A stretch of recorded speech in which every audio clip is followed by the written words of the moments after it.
¿Qué tal? Muy buenos días. Gracias por acompañarnos. Este día vamos a hablar, bueno, es la última parte, la tercera parte de las bases del carbón activado, presentado por el ingeniero Germán Grosso.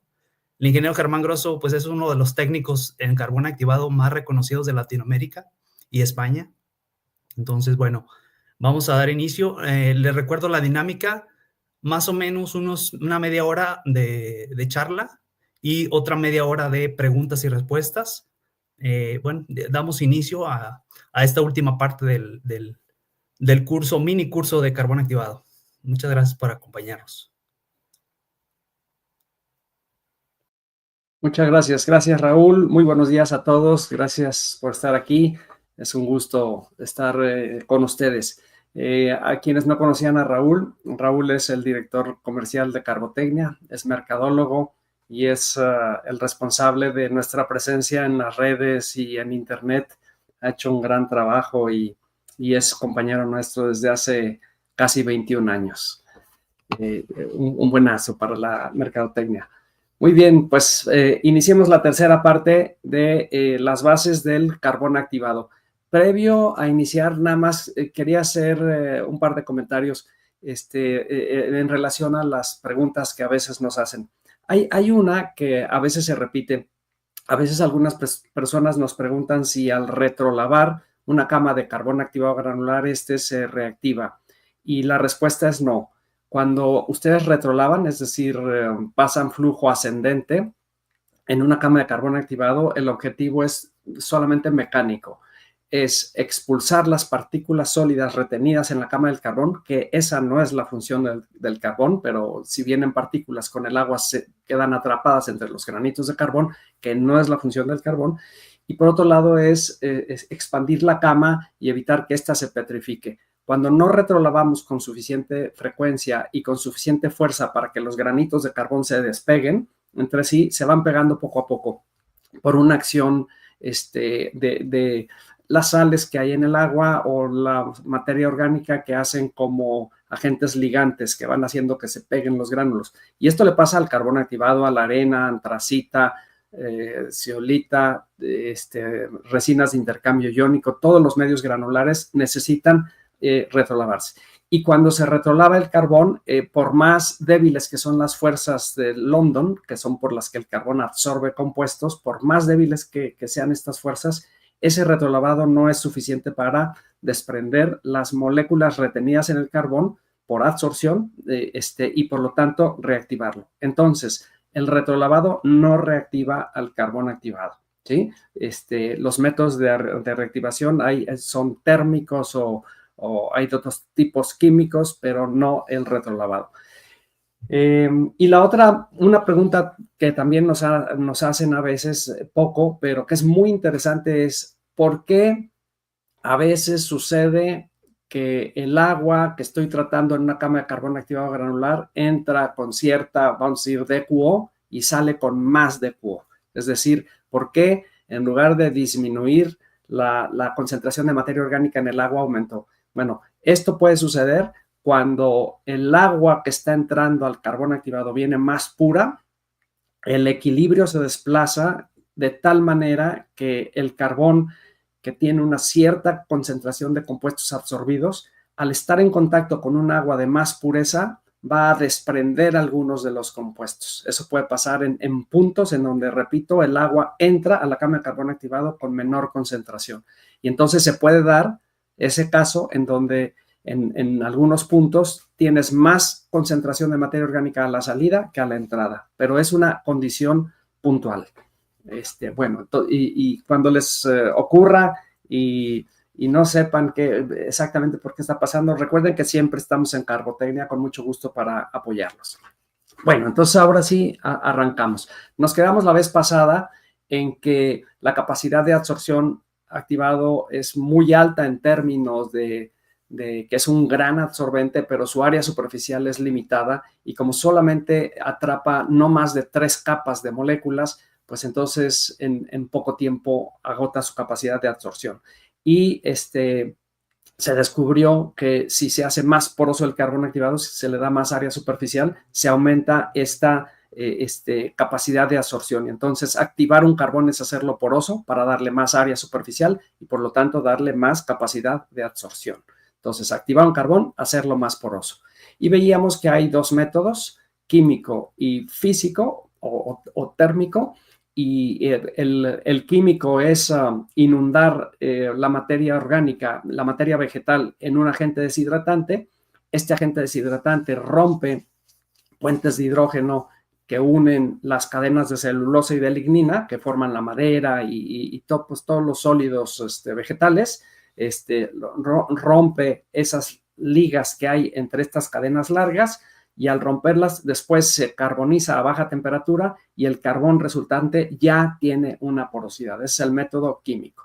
En este método químico, lo que no dice esta imagen es que al final, después de la carbonización, hay que lavar el carbón porque tiene residuos químicos, ¿sí? Que aquí vemos que pudo haber sido ácido fosfórico, cloruro de zinc, hidróxido de potasio, ácido sulfúrico u otro, y hay que lavar para recuperar el químico y volverlo a utilizar y para que el carbón tenga suficiente pureza. Bueno, ese es el método de activación química.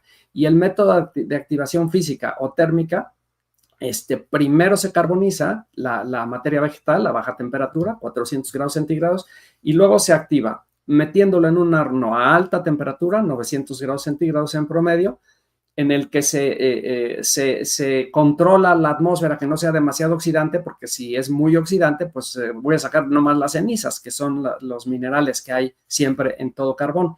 Ese polvito gris que queda al final de una carne asada, cuando puse carbón, el carbón se fue todo a CO2 y eso de polvito gris, pues son minerales. Y eso es lo que nos quedaría si yo tengo aire adentro del horno de activación a 900 grados centígrados. Entonces, tengo que controlar esta atmósfera para que sea solo ligeramente oxidante y que únicamente reaccione con las placas más reactivas, no con todas, y que por lo tanto me produzca al final granulitos del mismo tamaño, pero con menos densidad, porque son ya los gránulos activados más porosos. Pero si yo meto granulitos de, vamos a decir, 3 milímetros de diámetro o 5 milímetros de diámetro en promedio, los granulitos deben salir del mismo tamaño del horno de activación, pero con menos densidad. Si los granulitos me salen más pequeños, es que estuvo demasiado tiempo en el horno de activación o a demasiada alta temperatura o tuvo demasiados gases oxidantes, oxígeno o CO2 en demasía, ¿sí? Y entonces, bueno, el carbón debe salir del mismo tamaño, pero menos denso. Y al ser así es porque ya tuvo porosidad y ese carbón ya está activado. Y decíamos que cuando activo un carbón busco aumentar aproximadamente 10 veces su área superficial y por lo tanto 10 veces su capacidad de absorción. Y recuerden, un carbón sin activar hace lo mismo que un carbón activado, nada más con una décima parte de capacidad, pero hacen exactamente lo mismo. Activar un carbón no es brindarle propiedades físico-químicas diferentes, solo es ampliar la capacidad natural que tiene el carbón, cualquier carbón, para atrapar materia orgánica, que en realidad son compuestos no polares, que los orgánicos son los que tienen más esta propiedad de ser poco polares o no polares. Y esto, al aumentar la capacidad de absorción de un carbón, es lo que hace posible resolver este problema que a veces quizá ustedes lo han visto en webinars anteriores. Si yo agrego 11 mililitros de benceno a 1 millón de litros de agua, ese millón de litros ya no son potables, ¿sí? O sea, ya no cumplen con la norma de potabilidad, ¿sí? Si yo agregué 11 mililitros de benceno a agua, la concentración de benceno en esa agua supera la máxima permitida por las normas de potabilidad. ¿Y cómo lo resuelvo? Con 60 mililitros, es decir, 30 gramos de carbón activado, retengo esos 11 mililitros de benceno. Bueno, esta maravilla, o sea, esta solución tan simple, se puede dar gracias a lo maravilloso que es el carbón y si no activara yo el carbón, bueno, pues también podría resolverlo, no con 60 mililitros, sino con 600 mililitros de carbón, 600 mililitros de carbón no activado o 60 mililitros de carbón activado. Bueno, entonces la realidad acá entre nos es que el que es maravilloso es el carbón en sí, y nosotros lo activamos nada más para que con menos cantidad logre su objetivo. Ahora, ¿en qué equipo se produce el carbón activado? Miren, independientemente del método utilizado, térmico o físico o químico, los hornos suelen ser este tipo, hornos rotatorios, son los que más se utilizan. Es un horno inclinado, hueco, que tiene refractario en el interior, que está girando, se alimenta el carbón que voy a activar en la parte más alta, y al estar girando e inclinado, pues va caminando el carbón hacia la parte más baja. Y dependiendo de la velocidad de giro, pues será el tiempo de residencia del carbón adentro del horno. Y por el otro extremo, alimento los gases activantes. Hay unos hornos verticales de etapas, se usan poco, pero bueno, lo muestro aquí porque se usan en algunos lugares. Estos permiten controlar la temperatura en cada uno de los platos y la inyección de los gases exactos activantes. Se creía que estos hornos iban a dar mucho mejores resultados, pero fíjense, no fue realmente así, porque hay que controlar cada plato, cada etapa hay que controlar las condiciones de temperatura y alimentación de gases, mientras que en el horno rotatorio solo es un punto de control. A final de cuentas, los hornos rotatorios han sido suficientemente buenos. Y también hay hornos verticales, son unas torres altas que se llenan de carbón y el carbón se alimenta por la parte superior y por la parte inferior se va extrayendo el carbón ya activado, entonces va bajando el carbón poco a poco y los gases activantes se alimentan por la parte inferior, suben por esta columna y se descargan por la parte superior. Entonces va despacito el carbón bajando, los gases activantes van subiendo y el carbón se activa de esta manera. Esto es para grandes producciones. Les hablo que es pues un pequeño edificio, ese horno de activación. Y vale la pena comentar que los hornos en los que se activa carbón luego son los mismos en los que se puede reactivar el carbón. Hay otro tipo de hornos, sí, se pueden usar muchos tipos de hornos, pero estos tres son los más utilizados. Ahora, decíamos, ¿a partir de qué puedo obtener carbón activado?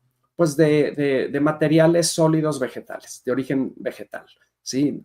Todas las partes de una planta pueden ser materia prima para hacer carbón activado. Todo lo que pueda yo convertir en carbón, también se puede convertir en carbón activado, posteriormente. Entonces, en el caso de un árbol, pues las raíces, el tallo, las ramas más pequeñas, las flores, luego los huesos de los frutos, pues todo esto puede ser materia prima para obtener carbón activado. Lo que yo pueda quemándolo, carbonizarlo, obtener carbón, después lo puedo activar.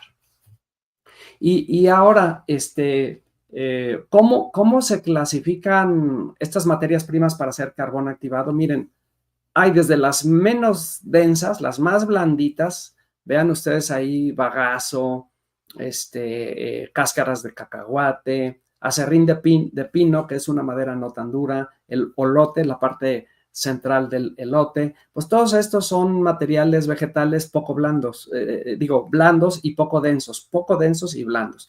Bueno, hasta el otro extremo, materiales muy duros, como la concha de coco, esa como cazuelita que está fuera de la parte blanca, de la carnita, la cáscara de las nueces, los huesos de aceitunas, los huesos de durazno, son materiales vegetales muy densos y rígidos. Bueno, entonces tenemos toda una gama de distintos grados de rigidez en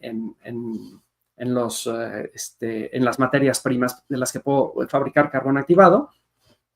Y fíjense, el carbón de minas es un carbón que tiene una mezcla, o sea, no es solo un tipo de materiales, porque el carbón que encontramos en las minas originalmente era una selva que quedó cubierta por un pantano. Y entonces en esa selva había raíces, troncos duros, ramas más blandas, hojas más blandas todavía, y todo esto quedó en el pantano y en una época que se llamaba el Carbonífero, una época de la edad de la Tierra, y hoy se encuentran las minas de carbón. Cuando encontramos una mina de carbón, carbón mineral, resulta que ese carbón, si lo activo, obtengo distintos grados de dureza y de rigidez. ¿Y en qué me afecta que la materia prima sea más dura o menos dura? ¿sí? O más densa y menos densa, o más rígida y menos rígida. Bueno, me va a afectar en el diámetro de los poros que voy a obtener después de activarlo. Y también el método de activación va a afectar el diámetro de los poros.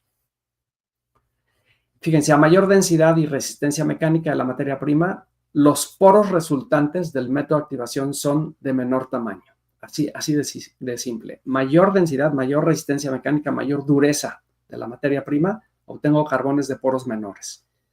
Y por otro lado, si hago una activación física, obtengo poros menores, activación química, poros mayores. Y entonces, con esta combinación de materia prima y el método de activación, yo voy a obtener carbones de distinto diámetro de poro, cosa que me va a ayudar a elegir, me va a permitir tener carbones activados el más adecuado para retener la molécula que quiero absorber. Ahorita lo vamos a ver. Miren, la UPAC, que es la Unión Internacional de Química Pura y Aplicada, clasificó los poros de los sólidos porosos en microporos, mesoporos y macroporos. Bueno, microporos menos de 2 nanómetros. ¿Qué es un nanómetro? Miren, 1 milímetro tiene 1000 micras y una micra tiene 1000 nanómetros, ¿sí? Repito, 1 milímetro, fíjense, 1 metro tiene 1000 milímetros, 1 milímetro tiene 1000 micras y una micra tiene 1000 nanómetros. Y le llamó microporos, la UPAC, a los poros de menos de 2 nanómetros. ¿Por qué? Porque solo las moléculas que pasan a fase gas en las condiciones de la Tierra miden menos de 2 nanómetros. Entonces, esta clasificación se dio por una cuestión práctica. Le llamaron microporos. Y la UPAC le llamó macroporos a los poros mayores a 50 nanómetros. ¿Y qué característica tiene? Son moléculas que no hay manera no existe manera que se evaporen, ¿sí? Entonces, microporos, los compuestos que en condiciones de la Tierra están en fase gas, y macroporos caben las moléculas que no existe posibilidad de evaporarlos. Y los mesoporos es la parte intermedia, que pueden existir en fase líquida, fase gaseosa a condiciones de la Tierra. Bueno, entonces, más o menos, es una manera así como simple de explicarlo. Ahora, fíjense, algo muy interesante, los nanómetros son chiquitos, pues un nanómetro es una cosa chiquititita, y ahora ya los chips para los equipos de cómputos los están haciendo en 3 nanómetros, 4 o 3 nanómetros. Ya pueden hacerlos en 2 nanómetros. Se está desarrollando la tecnología, es increíble. Los chips que se están generando ahora con la inteligencia artificial se están moviendo en estos tamaños. Es una cosa impresionante. Bueno, entonces, pero volvemos aquí a la UPAC. Así entonces divide los poros en microporos, mesoporos y macroporos. Y un macroporo es arriba de 50 nanómetros, pero ¿hasta cuánto? Pues miren, un autor, Dubini, muy, muy importante en el área de la absorción, dice arriba de 200 a 400 nanómetros ya no es un poro, eso ya es una grieta y ya físico-químicamente ya no tiene importancia. O sea, arriba de 200, 400 es una cosa tan grande que ya a nivel físico-químico, en su efecto por el comportamiento de las moléculas, de las moléculas fluidas que existen en estado líquido o gas, no tienen ninguna importancia. Entonces, bueno, los macroporos miden hasta 200 a 400 nanómetros y arriba ya son grietas. Es algo ya muy grande, grietas en las que caben bacterias, pero que ya no tienen una importancia físico-química. Muy bien. Si puedo yo elegir carbones con más microporos o con más mesoporos o con más macroporos, ¿y eso de qué me sirve? Que puedo elegir el carbón en el que caben las sustancias que quiero retener mejor.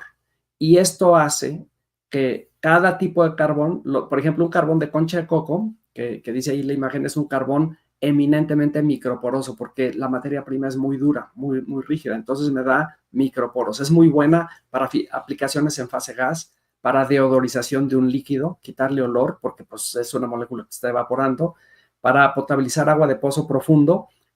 Las aguas de pozo profundo, aunque tengan contaminantes, son muy chiquitos, porque los más grandes se quedaron absorbidos en las tierras. Acuérdense que todo es absorbente, no tanto como el carbón, pero las tierras y todo es absorbente, la lana, la madera, las piedras, todo es absorbente. Y entonces en las capas de tierra se quedaron las moléculas más grandes, no llegaron a los pozos profundos. Entonces, carbón de concha de coco es muy bueno para retener moléculas muy pequeñitas. Me voy al otro extremo, carbón de madera de pino, que es una materia blanda y forma macroporos. Esta es muy buena para retener moléculas grandes. Refinación de azúcar, quitarle al azúcar las proteínas, cosa que es muy malo para la salud, pero que es la única manera de que el azúcar se pueda almacenar durante mucho tiempo y no se eche a perder. Decoloración de aceites, bueno, retención de proteínas en general, ya vimos que se las quitamos al azúcar, retención de ácidos grasos. Cuando yo quiero retener una molécula grande, necesito un carbón de poro grande.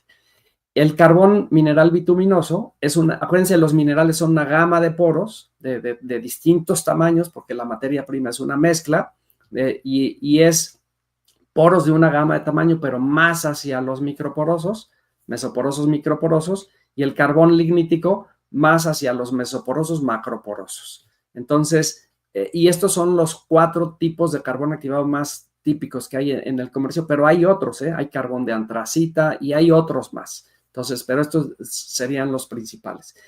Ahorita no me voy a tener mucho aquí, porque las siguientes pláticas que vienen, los siguientes webinars, son sobre aplicaciones específicas del carbón activado, y ya veremos para cada aplicación de qué tamaño es la molécula que quiero retener y por lo tanto cuál es el carbón activado más adecuado. Ahora voy a explicar un poquito más por qué eso de elegir el carbón del diámetro más adecuado.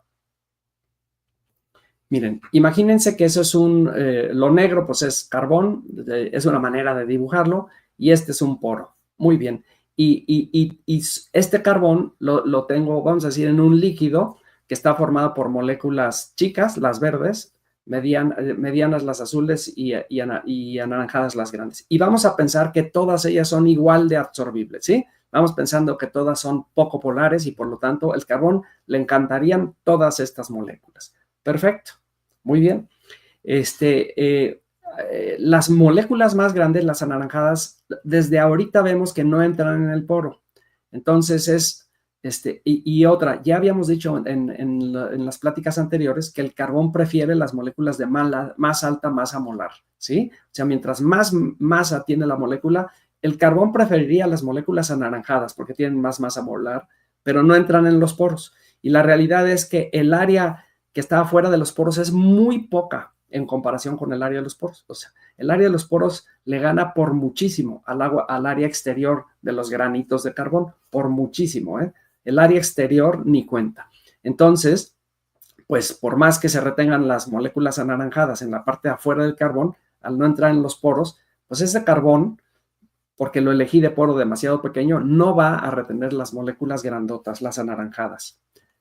Se van a meter las azules y las verdes porque caben todas, ¿sí? Y ya, pues ya vamos a decir que ya se llenó el poro. Vamos a suponer que se hizo una sola capa, porque esto es para fines didácticos. Se formó una sola capa y ya, ahí ya se saturó el carbón con moléculas azules y verdes porque todas cupieron. Pero acuérdense que la absorción es reversible y cuando llega una molécula azul y se mete en el poro, desplaza a las verdes, corre a las verdes porque el azul es más masa molar, ¿sí? Llega una molécula azul y se absorbe en la placa grafítica y expulsa a una molécula verde porque es más pequeñita. Y lo que va ocurriendo es que al final de cuentas, los poros se llenan de la molécula más grande que les cabe. Así funciona.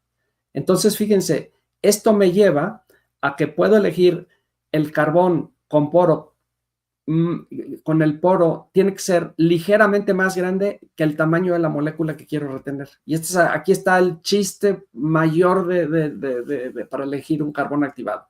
El carbón que tenga poros de diámetro ligeramente mayores a la molécula que quiero retener. De tal manera que las moléculas más grandes no quepan, porque no las quiero retener, y debo de dosificar la cantidad de carbón que adiciono en mi fluido, porque si yo pongo más carbón, una vez que haya retenido todas las moléculas azules, pues va a seguir con las verdes, que también caben. Las anaranjadas no las va a retener por ningún lado.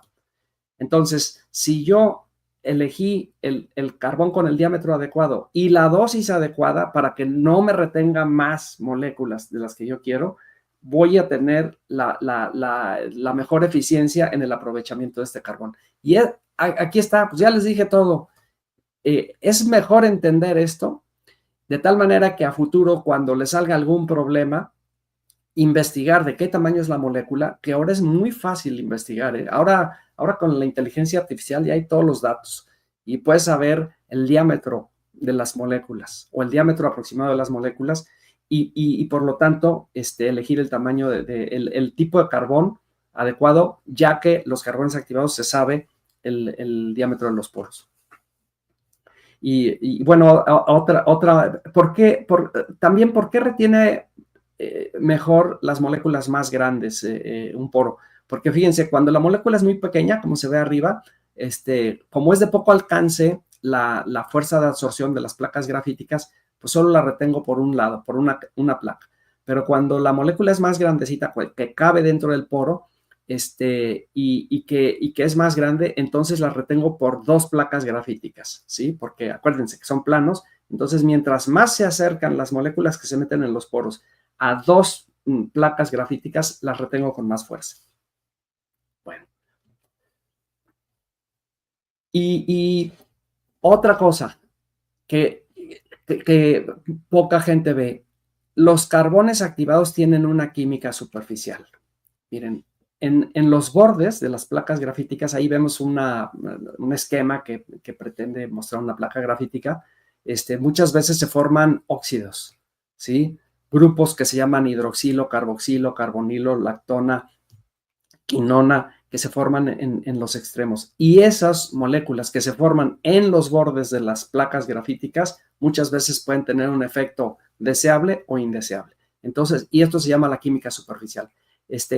Un novato en carbón activado normalmente no se mete en esto. Y novato me refiero a una persona que lleva pocos años, pero ya años, no meses, en carbón activado, normalmente no se mete en este tema. Pero cuando ya deseo algo muy particular, en donde tengo moléculas del mismo tamaño, ¿sí? Igual de no polares, y deseo retener más una que otra, puedo yo elegir el carbón más adecuado de acuerdo a su química superficial. No me voy a meter mucho, pero hay aplicaciones muy finas en las que ya entramos en este nivel de profundidad.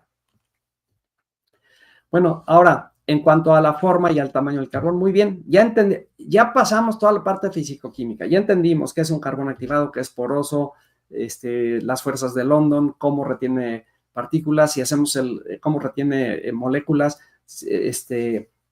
si lo activamos, cómo tiene más porosidad, cómo las moléculas entran en los poros, perfecto. Pero ahora, muy bien, ¿qué en cuanto a la forma y al tamaño del carbón? Le podemos dar al carbón muchas formas: granulitos, carbón granular, polvo, pellet, churritos, ¿sí? Y estos carbones, independientemente de la forma, físico-químicamente son exactamente lo mismo. En la parte físico-química de cómo absorben, de qué absorben, son los mismos. Es más, hay carbones, hay fibras de carbón. Fíjense, es un tejido de nylon, un tejido de poliéster. Si tú lo carbonizas, luego lo puedes activar porque es materia orgánica a final de cuentas. Y se venden fibras de carbón, telas de carbón. También hay telas impregnadas de carbón. Entonces, independientemente de la forma y del tamaño, físico-químicamente el carbón es exactamente lo mismo. Fíjense, hay paneles que se hacen de plásticos, se carboniza y se activa. Y este panel, que es, por ejemplo, para tratar aire, ya lo que antes era un panel, pues era una malla de plástico, ahora es una malla de carbón activado. Es increíble lo que se puede lograr, pero físico-químicamente son exactamente lo mismo.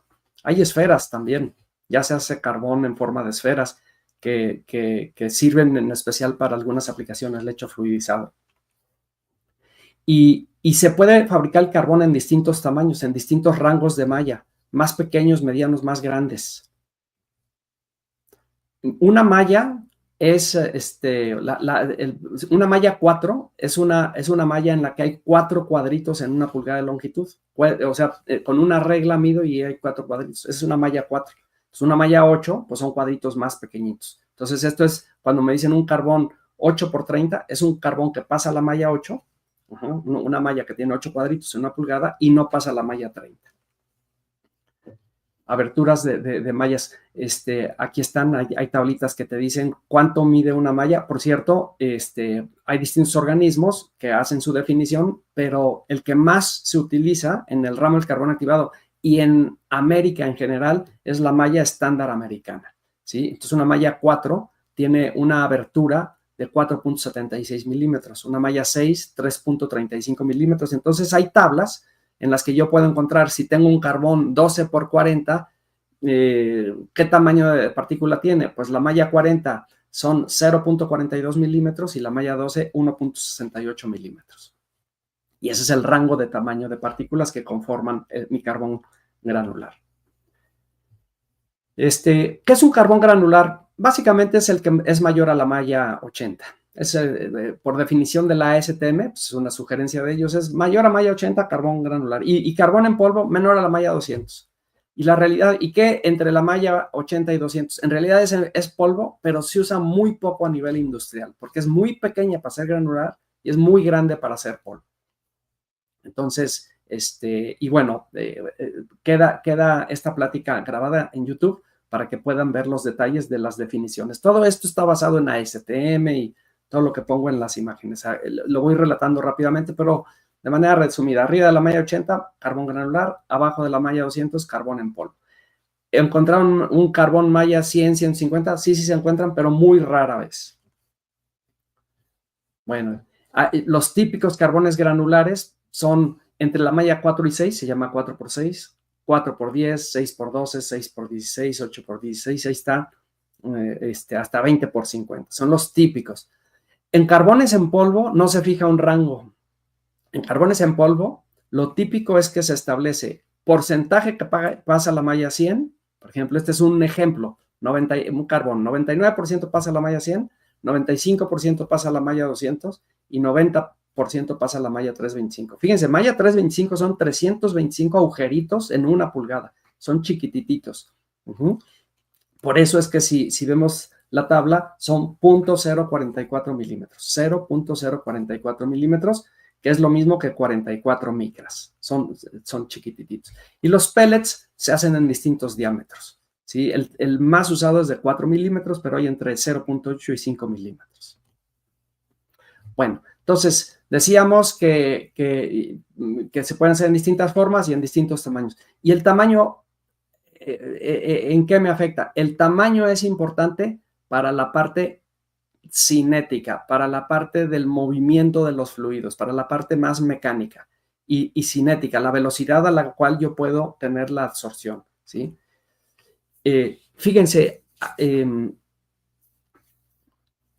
algunas personas también creen que si muelo un carbón, tengo un carbón granular y lo pulverizo muy fino, voy a ampliar su área. No le amplías nada. Este es un ejercicio que hice con pura álgebra, con pura álgebra y geometría. Si tengo un granulito de carbón activado que pesa 1 gramo, un granulito, un granito de carbón pesa 1 gramo y típico tiene una densidad de 0.6 gramos por centímetro cúbico. Entonces, este granito que pesa 1 gramo, pues tiene un volumen de 1.67 centímetros cúbicos, es decir, 1.67 mililitros. Ese es un granito. Y vamos a suponer que tiene un área superficial, el área medida de los poros es 500 metros cuadrados por gramo. Se mide por un método llamado BET. 500 metros cuadrados por gramo. Le sumo el área de esa esferita, y el área de esa esferita, por álgebra, pues la calculo, es 0.00068 metros cuadrados. Por lo tanto, el área de este granito es 500.00068 metros cuadrados.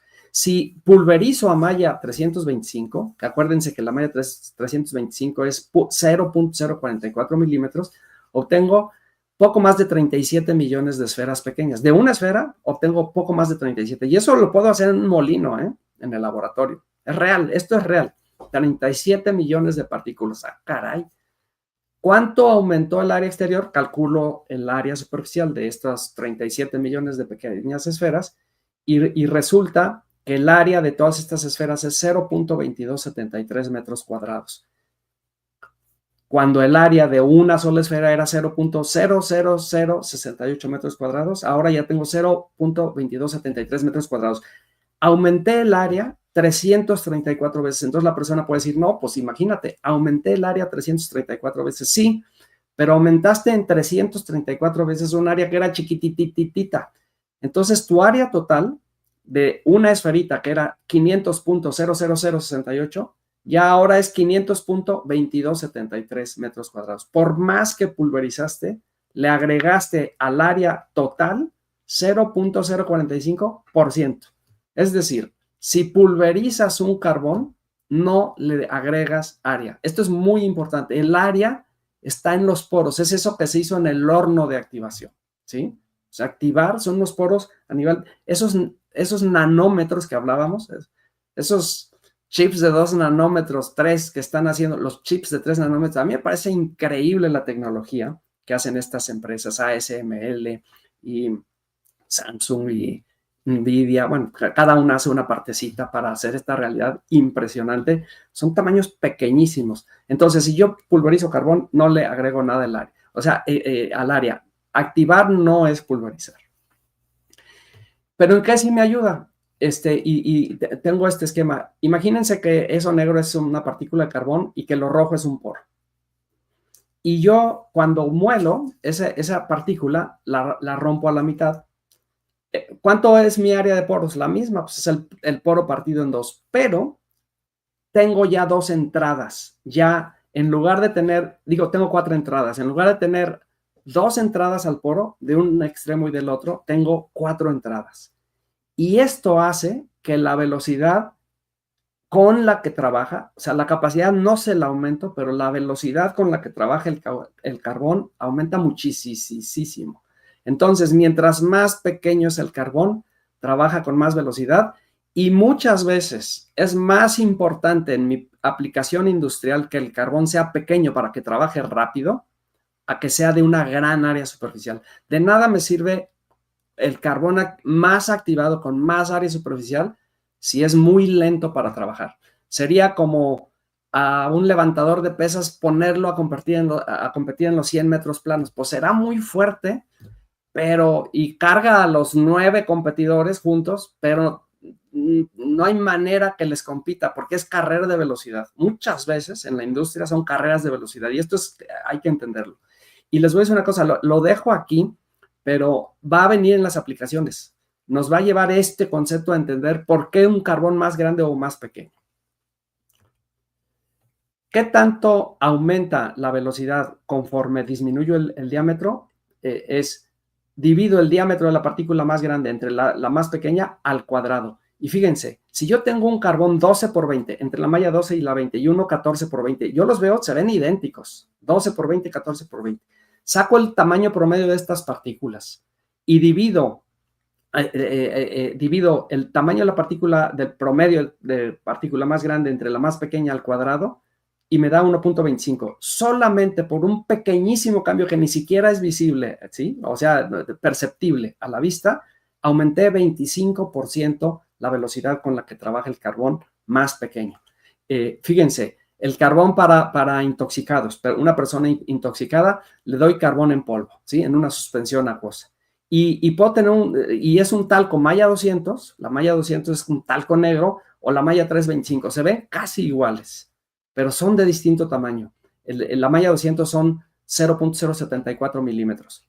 Si divido 0.074 milímetros, que es la malla 200, entre 0.044 milímetros, que es la malla 325, y eso al cuadrado, me da que la velocidad es 2.83 veces. Es decir, trabaja casi 3 veces más rápido el carbón más pequeño. Y si la persona está intoxicada y se está sintiendo fatal, sí es importante considerar el tamaño de las partículas.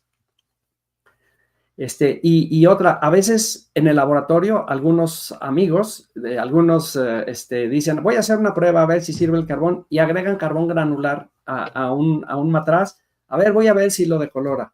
No, pues lleva 1 hora y no decoloró. Y cuando le preguntamos, ¿qué carbón pusiste? Pues un 8x30.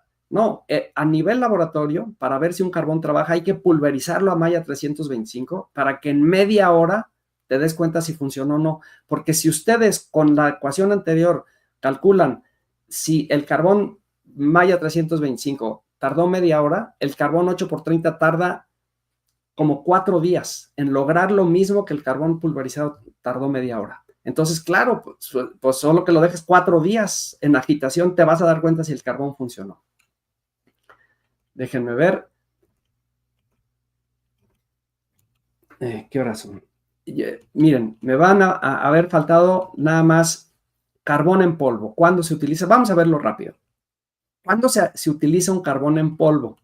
Carbón en polvo básicamente se utiliza cuando de manera granular se rompe muy fácil, no tiene resistencia mecánica y se rompe. Esa es una manera. Otra es cuando tengo un líquido al que le tengo que agregar una dosis muy exacta de carbón. Hay muchos líquidos, muchos lotes, y entonces ahí es mejor en polvo agregarlo al líquido y agitarlo.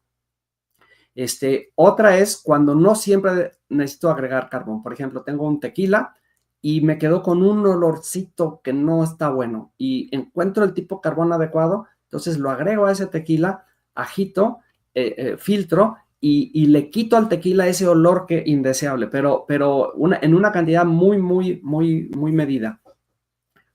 Cuando solamente requiero aplicarlo ciertas épocas del año, cuando un carbón granular es muy lento para trabajar, hay casos, ¿sí? Y entonces me conviene carbón en polvo. Bueno, eso es cuando aplico carbón en polvo, porque el carbón en polvo luego hay que filtrarlo en un filtro prensa, no es tan sencillo. Fíjense, el carbón en polvo aquí se muestra primero, aplico el carbón, agito el tanque y después tengo que filtrar en un filtro prensa. Luego entraremos en detalles. Ya el año pasado habíamos hablado una vez de carbón en polvo, pero se va a repetir nada más que este año. En lugar de hablar de carbones en polvo, vamos a hablar de aplicaciones específicas de carbón en polvo. Y entonces ahí veremos detalles de cómo se administra el carbón y siempre se admite. Bueno, pues, creo que con esto terminamos y pasamos a las preguntas. Muchas gracias, Germán. Iniciamos. Mario Ramírez, ¿con qué compuesto se lava el carbón activado después de deshidratarlo? Eso fue muy al principio. Muy bien.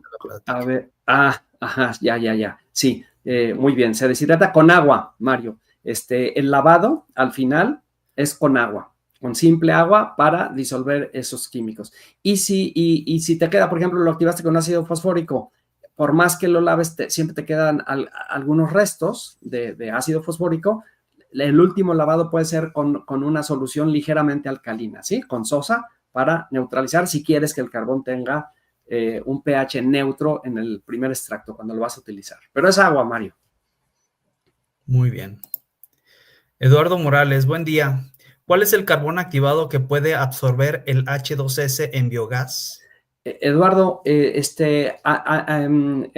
biogás, el H2S es una molécula ácida y el carbón al carbón y por lo tanto al carbón activado no le gustan las moléculas polares, como el H2S. Entonces lo que se hace es un carbón impregnado, en donde el carbón aporta su área superficial y lo impregnamos de algún álcali, que puede ser sosa, potasa, cualquier sustancia alcalina que va a reaccionar con este biogás. Nosotros, en Carbotecnia, impregnamos con potasa este carbón, agregamos la potasa en la cantidad adecuada para que no tape los poros, para que los recubra todos los poros, y la potasa, ¿sí? KOH es la que va a reaccionar con el H2S.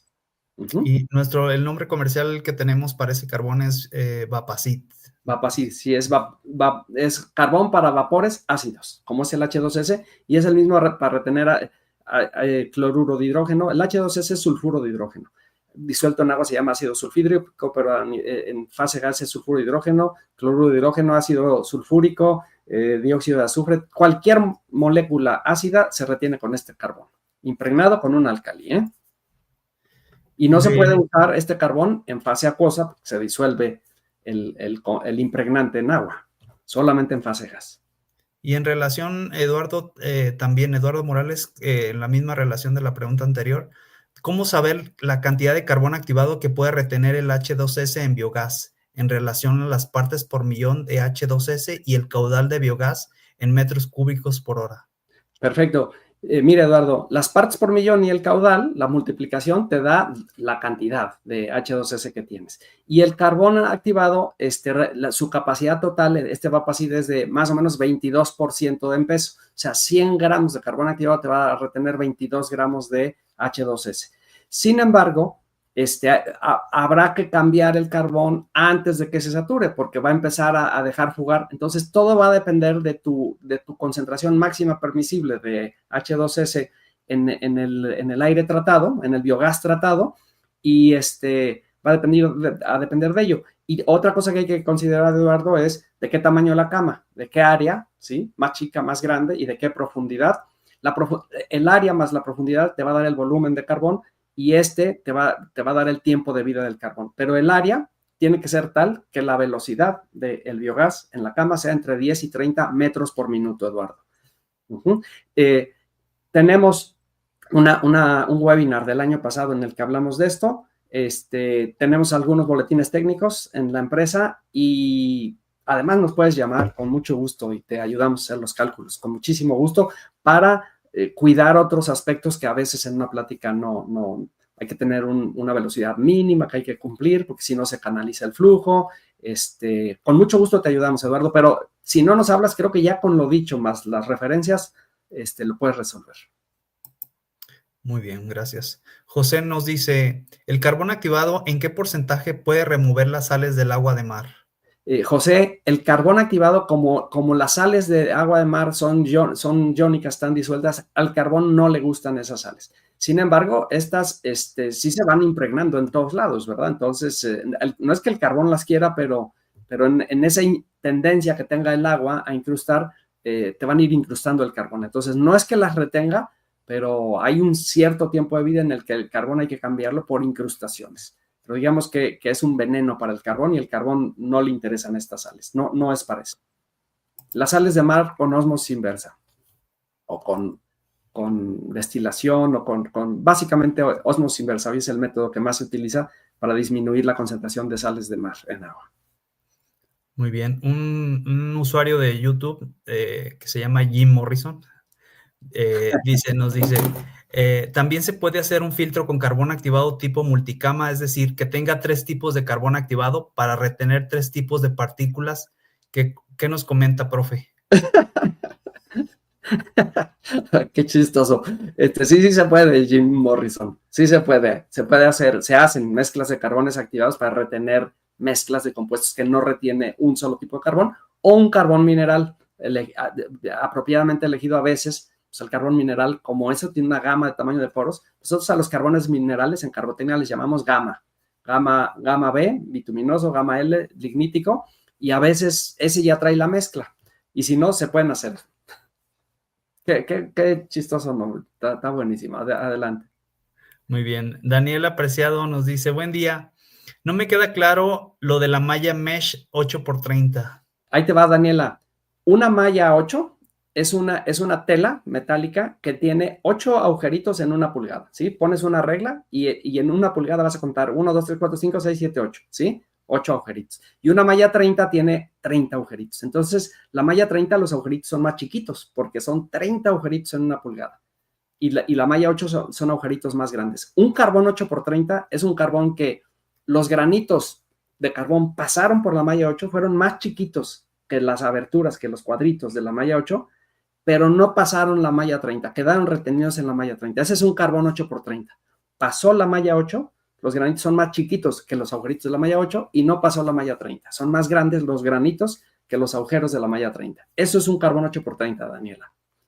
Muy bien. José Carmen Casillas, ¿cómo saber cuándo reemplazar el carbón activado? Lo mejor, José Carmen, es medir, tener una medición del compuesto que quieres retener y analizarlo en el fluido tratado, ¿sí? Quiero eliminar el cloro libre. Cuando empiece a aparecer cloro libre en tu fluido tratado, hay que cambiar el carbón. Quiero eliminar benceno, analizar benceno. Quiero disminuir materia orgánica en general, analizar carbono orgánico total o DQO. Quiero eliminar un olor, oliendo, ¿sí? Oliendo. o con un detector. Lo mejor es analizar la calidad del fluido tratado. Ahora, ¿hay métodos indirectos, José Carmen? Sí.